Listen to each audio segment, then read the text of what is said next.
약속의 땅에도 기근이라는 제목으로 말씀을 전하도록 하겠습니다. 제가 유치부 교육 목사로 아이들하고 설교하다가 1년에 한 번씩 이렇게 오랜만에 우리 작년부 설교를 하는데 많이 떨리고 긴장됩니다. 제가 20년 전에 한 30대 중반쯤 됐을 때 아이를 2명을 놓고, 지금 아이가 3명입니다. 2명을 놓고 하나님께 기도하면서 이런 기도를 했어요. 하나님께서 우리 가족뿐만 아니라 나에게 또 하나님께서 주신 재능을 통해서 어떠한 일을 행하실 것이라는 그런 생각이 들었어요. 그래서 이런 기도를 했습니다. 하나님, 가슴 떨리는 일을 하게 해주세요 라고 기도를 했습니다. 그런데 이렇게 단에 쓸 때마다 가슴이 뛰어서 정말 힘이 듭니다. 네. 사랑하는 여러분, 우리는 흔히 하나님께서 인도하시는 길이라면 모든 일이 순조롭고 잘 될 것이라고 생각합니다. 하나님의 뜻대로 살면 형통만 있을 것이고 순종하면 어려움은 피해갈 것이라고 기대를 합니다. 그러나 우리의 현실은 그렇지 않습니다. 오랫동안 기도하며 준비한 일이 뜻대로 되지 않을 때가 있습니다. 그리고 어렵게 취직했는데 기쁨보다 부담이 더 클 때도 있습니다. 결혼하면 행복만 있을 줄 알았는데 갈등이 찾아오고 눈물이 찾아오기도 합니다. 하나님의 뜻이라고 믿고 순종했는데 예상하지 못한 고난과 시험을 만날 때가 있습니다. 그럴 때 우리는 하나님께 이렇게 묻습니다. 하나님, 제가 정말 하나님의 뜻대로 여기까지 왔는데 왜 이런 일이 생깁니까? 오늘 본문의 아브람도 바로 그런 질문에 섰습니다. 그는 하나님의 말씀 한마디를 믿고 갈 바를 알지 못한 채 고향을 떠났습니다. 약 800km가 넘는 먼 길을 걸어 마침내 하나님께서 약속하신 가나안 땅에 도착했습니다. 800km는 서울하고 부산이 325km입니다.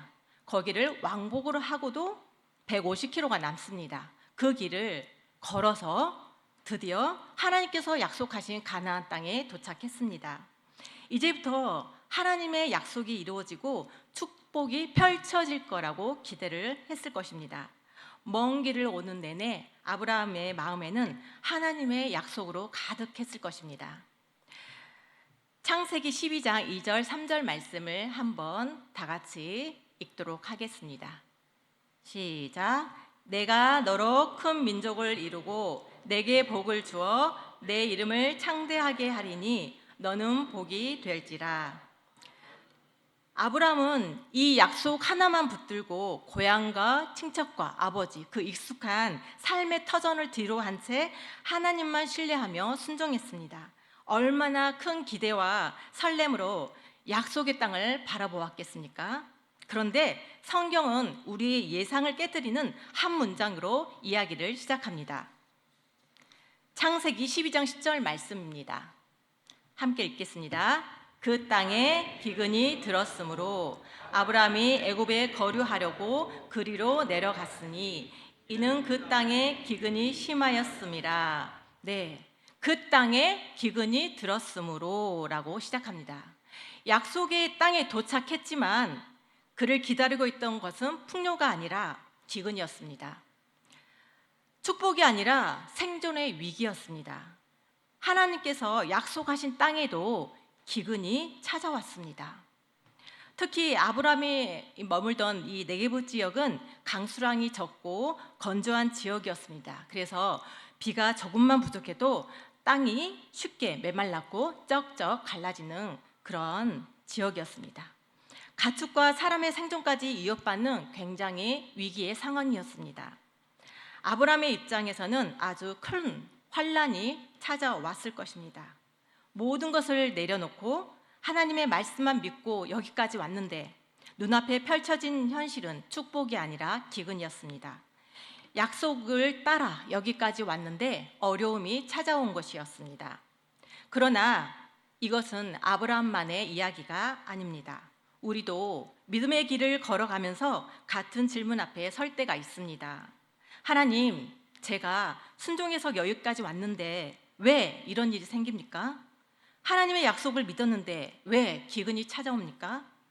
우리는 때때로 어려움이 찾아오면 내가 잘못된 길을 가고 있는 것은 아닌지 의심합니다. 그래서 하나님께 정말 하나님께서 나를 인도하신 것이 맞을까? 내가 하나님의 뜻을 잘못 이해한 것은 아닐까라고 의심이 들 때가 있습니다. 기대가 무너질 때 마음에는 불안과 실망과 그런 모든 것들이 찾아옵니다. 때로는 하나님을 향한 원망이 찾아올 때도 있습니다. 아브라함도 그랬을 것입니다. 그러나 성경은 우리에게 중요한 사실을 가르쳐 줍니다. 믿음의 삶은 기근이 없는 삶이 아니라고요. 믿음으로 산다는 것은 모든 길이 평탄하고 또 모든 문제가 사라지는 것을 의미하지 않습니다. 저도 20년 전 남편과 함께 목회를 했습니다. 남편이 이제 40 초반이 되어서 마지막 한 곳으로 가서 목사님의 지도를 잘 받고, 인격적인 목사님의 지도를 잘 받고 배워서 담임으로 나갈 계획을 가지고 또 다른 곳으로 이주를 하였습니다. 그런데 그곳은 담임 목사님과 장로님들이 분란이 일어난 아주 심각한 상황에 대치되어 있는 그런 상태였습니다. 그래서 이렇게 목사님을 좋아하신 분들은 1층에서 예배를 드리지만 목사님과 적대적인 감정을 가지고 있는 성도들의 절반은 2층에서 팔을 꼬고 이렇게 예배를 드리는 모습을 보았습니다. 그리고 우리가 감으로 인해서 그때 두 분의 부목사님을 뽑으셨는데 우리가 감으로 인하여서 사택을 얻어줘야 했고 또 급여가 나가기 때문에 그 전에는 그 주차장을 또 큰 주차장을 구입함으로 인하여서 어마어마하게 빚이 늘어나고 또 성도님들은 줄어들음으로 인해서 교회가 은행에 넘어갈 위기에 처했습니다. 그 교회를 팔면 200억이라는 그런 물질을 소유할 수 있었는데 당장 그 큰 덩어리를 팔 수 있는 그런 여건이 안 되었습니다. 그래서 우리가 다른 곳으로 가야 되겠다라고 생각하고 있었을 때 더 기도하지 않은 상태에서 가족 중 한 분이 식당을 차려줄 테니 그걸 통해서 하고 싶은 것을 했으면 좋겠다라고 하셔서 우리는 이제 하나님께서 개척을 또 이끌어 주시는 건 아닌가 싶어가지고 기도를 많이 해보지도 않고 남편의 고향인 대전으로 나와서 식당을 운영하게 되었습니다. 아무런 경험이 없는 저희에게는 2년 만에 이제 접어야 했습니다. 그리고 또 다른 식당을 오픈했는데 또 접어야 했고 남편의 그런 소망과 또 우리가 계획한 모든 것들이 이제 그때부터 비틀어지기 시작했습니다. 그 가운데 하나님께서 저에게 부르심을 주셔서 확실한 부르심을 주셔서 신학을 하게 되어서 이곳까지 오게 되었습니다.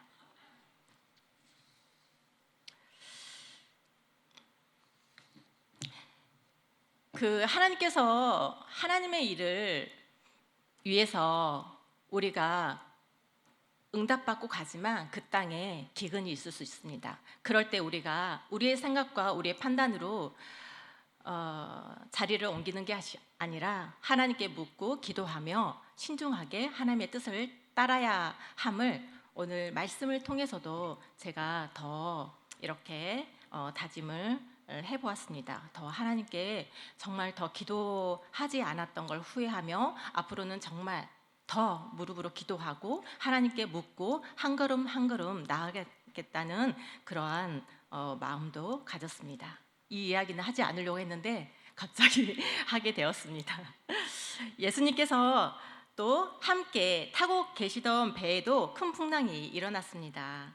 바다에 마태복음 8장 24절 말씀에 바다에 큰 놀이 일어나 배가 물결에 덮이게 되었을 때 예수께서는 주무시는지라라고 말씀하고 있습니다. 예수님과 함께 가는 길에도 풍랑은 있었습니다.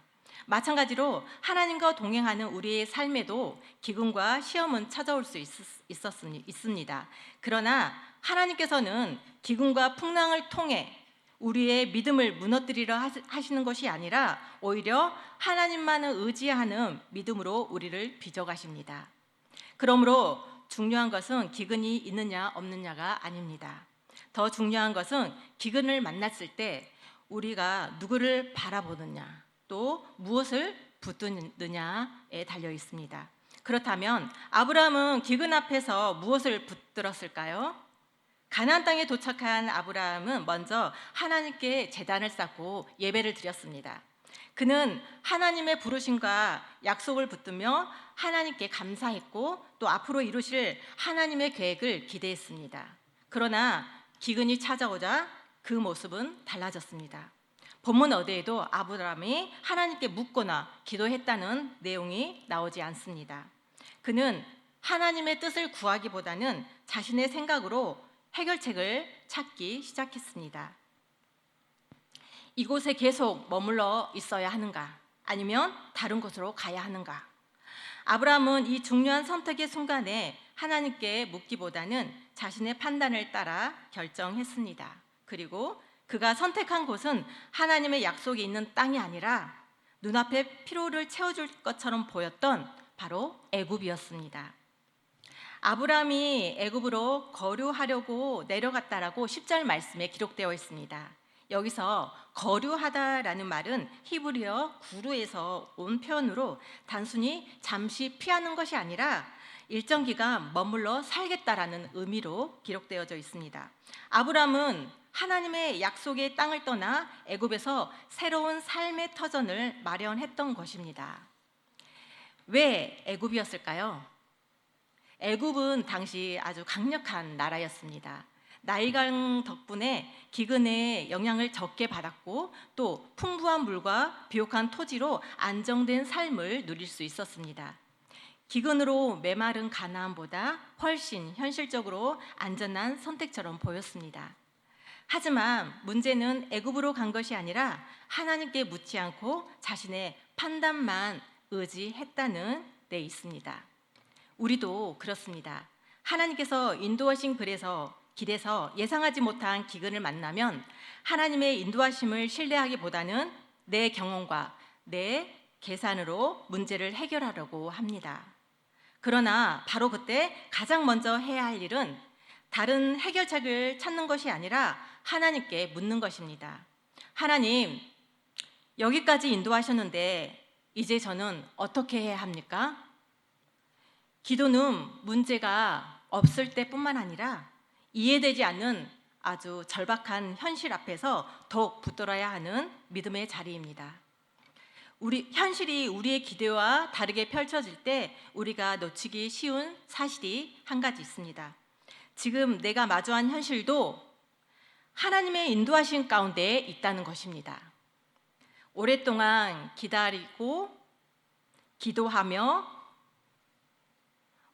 기도하며 기다렸고 또 하나님의 응답을 따라 여기까지 왔다면 지금의 현실 또한 하나님의 섭리 안에 있습니다. 그렇다면 우리의 현실을 피하려 하기보다 그 현실 속에서 하나님의 뜻을 물어야 합니다. 기근도 하나님의 허락 안에 있다면 그 안에 반드시 하나님의 뜻과 목적이 있습니다. 믿음은 어려운 현실을 외면하기보다는 외면하거나 또 피하는 것이 아니라 그 현실 속에서도 일하시는 하나님의 손길을 바라보고 감추인 은혜를 발견하는 것입니다. 그러나 아브라함은 기근 속에서 하나님의 뜻을 묻기보다는 현실과 타협하는 길을 선택했습니다. 하나님을 신뢰하며 여기까지 왔지만 기근 앞에서는 더 이상 하나님의 함께하심을 바라보지 못했습니다.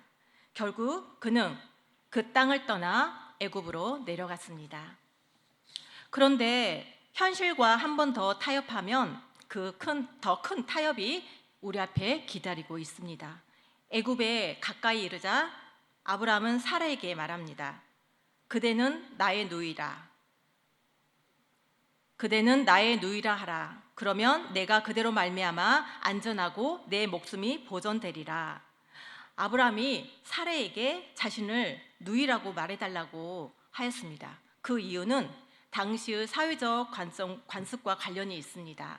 고대 근동에서는 아름다운 여인을 아내로 둔 남편이 있다면 권력 있는 사람이 그 여인을 차지하기 위해 남편을 죽이는 일도 있었습니다. 아브라함은 애굽 사람들이 사레의 아름다움을 보고 자신을 죽인 뒤 사레를 빼앗아갈 것을 두려워했습니다. 그래서 아브라함은 사레를 아내가 아니라 누이라고 말하면 자신은 죽임을 당하지 않고 또 어떻게든 위기를 넘길 수 있을 것이라고 생각했습니다.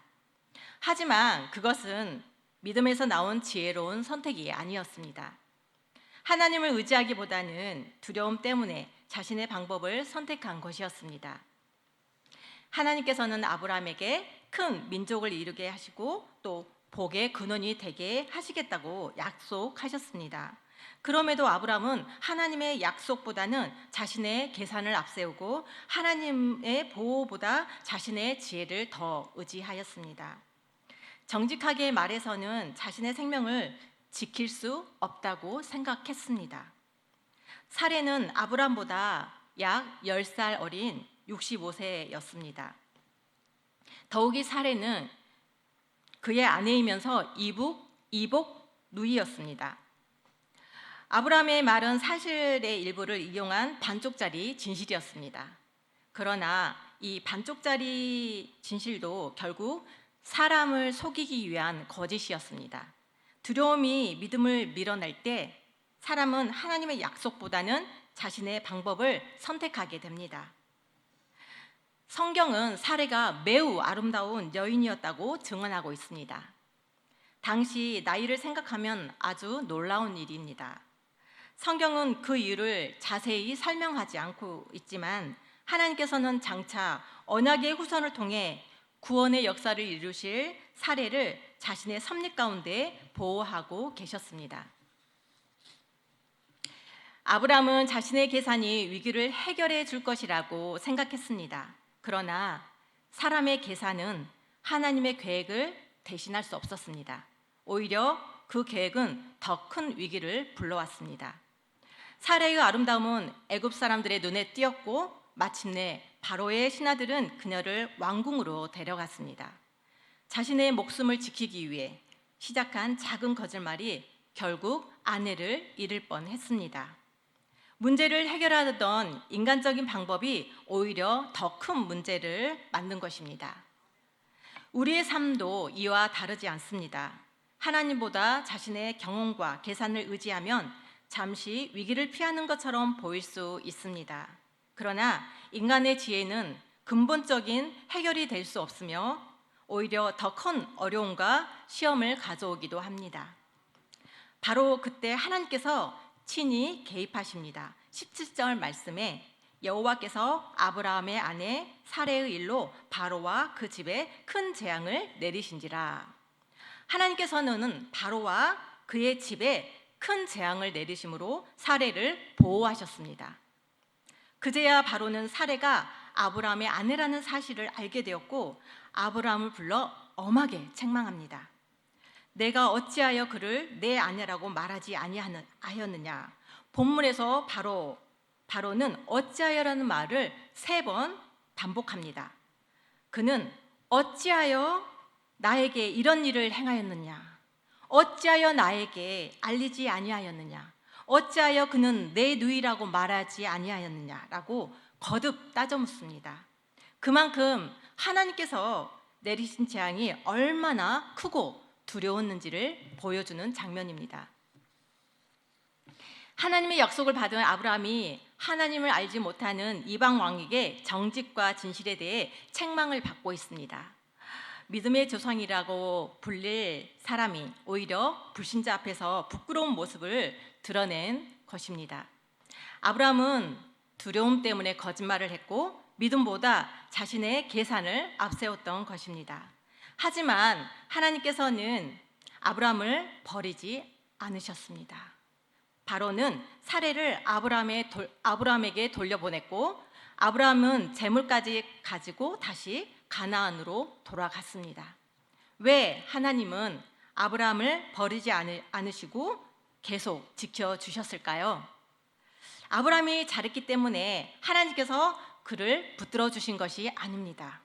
하나님께서 약속하셨기 때문에 그를 끝까지 지켜주셨습니다. 아브라함은 연약했습니다.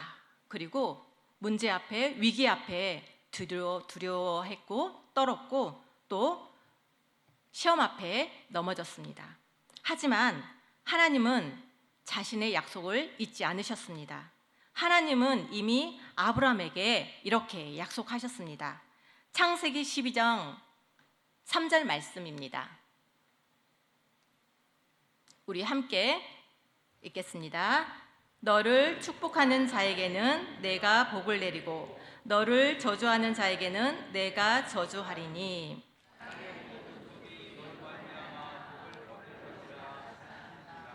네, 하나님께서는 이 약속을 끝까지 지키셨습니다. 바로의 집에 재앙을 내리신 것도 또 사례를 보호하신 것도 아브라함을 다시 가나안으로 돌아가게 하신 모든 것도 하나님께서 그 약속을 신실하게 이루어가고 계심을 보여줍니다. 이것이 우리에게 주시는 복음입니다. 우리의 구원과 소망은 우리의 완전함이 아니라 약속을 끝까지 이루시는 하나님의 신실하심에 달려 있습니다. 우리 역시 살아가면서 두려움 때문에 믿음보다 현실을 선택할 때가 있고 하나님의 말씀보다 자신의 계산을 앞세울 때가 있습니다. 그러나 우리의 소망은 우리의 믿음이 아니라 끝까지 약속을 이루시는 하나님께 있습니다. 하나님은 넘어지는 자기 백성을 쉽게 포기하지 않으시고 회복시키시고 다시 믿음의 길로 인도하십니다. 그러므로 우리가 인생의 기근을 만났을 때 가장 먼저 해야 할 일은 현실과 타협할 방법을 찾는 것이 아니라 하나님의 약속을 다시 붙드는 것입니다. 상황은 변할 수 있고 또 사람은 흔들릴 수 있지만 하나님의 약속은 결코 흔들리지 않습니다.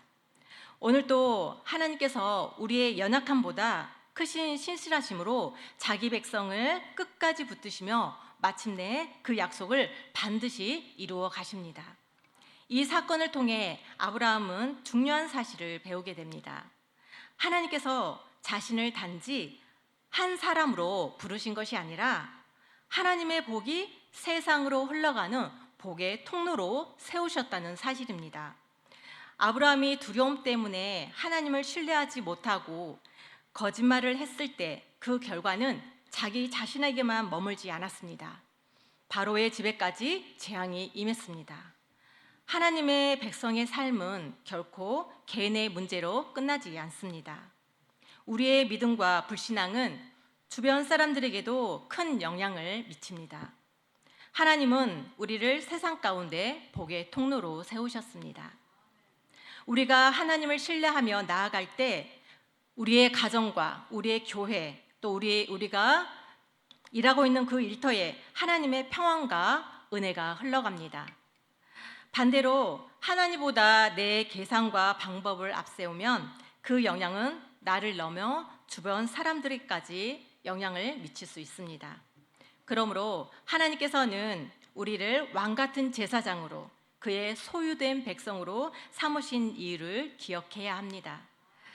그것은 우리의 삶을 통해 하나님의 아름다운 빛이 세상에 드러나게 하시려는 것입니다. 사랑하는 성도 여러분, 삶의 자리를 너무 쉽게 떠나려 하지 마십시오. 약속의 땅에 기근이 찾아왔다고 해서 하나님께서 우리를 버리신 것이 아닙니다. 오히려 그 기근의 자리도 하나님께서 허락하신 자리이며 그 안에도 하나님의 뜻과 은혜가 감추어져 있습니다. 그러므로 어려움이 찾아올 때 현실을 피해 도망하기보다 먼저 하나님께 나아가십시오. 하나님, 이곳에서 제가 무엇을 배우기를 원하십니까? 하나님, 이 자리에서 하나님께서 이루실 뜻은 무엇입니까? 라며 이렇게 묻고 기도하며 기다리시길 바랍니다.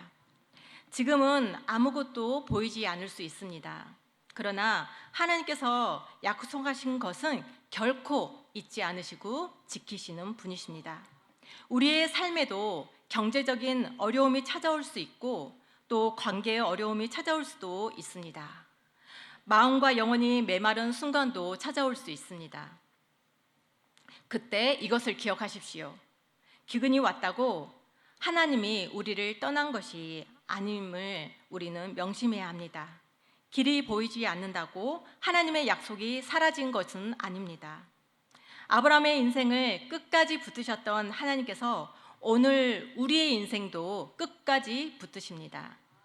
그러므로 환경보다 하나님의 약속을 바라보십시오. 상황보다 하나님만을 바라보십시오. 그리고 지금 있는 자리에서 믿음으로 하나님을 신뢰하십시오. 약속의 땅에 기근이 찾아와도 낙심하지 마십시오. 하나님께서는 우리가 이해하지 못하는 순간에도 일하고 계시며 가장 메마른 자리에서도 하나님의 뜻이 이루어가고 있습니다. 오늘도 우리를 붙드시는 하나님의 신실하심을 믿고 끝까지 믿음의 자리를 지키며 담대히 걸어가길 원합니다. 우리의 삶을 통해 하나님의 은혜가 흘러가고 마침내 하나님의 약속이 아름답게 이루어지는 은혜를 경험하는 저와 여러분이 되기를 소망합니다. 기도하겠습니다. 사랑의 하나님, 우리의 삶에 기근과 어려움이 찾아올 때에도 하나님께서 우리를 버리지 아니하시고 끝까지 붙드심을 본문의 말씀을 통해 우리가 알았습니다. 아브라함처럼 우리의 연약함과 두려움으로 넘어질 때도 하나님의 약속은 변하지 않음을 기억하게 하시고 환경보다 하나님을 바라보며 하나님의 말씀을 붙들게 하여 주시옵소서. 어려운 상황 속에서도 낙심하지 않고 하나님께 묻고 하나님의 뜻을 신뢰하며 믿음의 자리를 지켜가게 하여 주시옵소서. 우리의 연약함보다 크신 하나님의 신실하심을 의지하며 살아가게 하시고 우리의 삶을 통해 하나님의 은혜와 복이 흘러가게 하여 주시옵소서. 이 모든 말씀을 예수 그리스도의 이름으로 기도합니다. 아멘.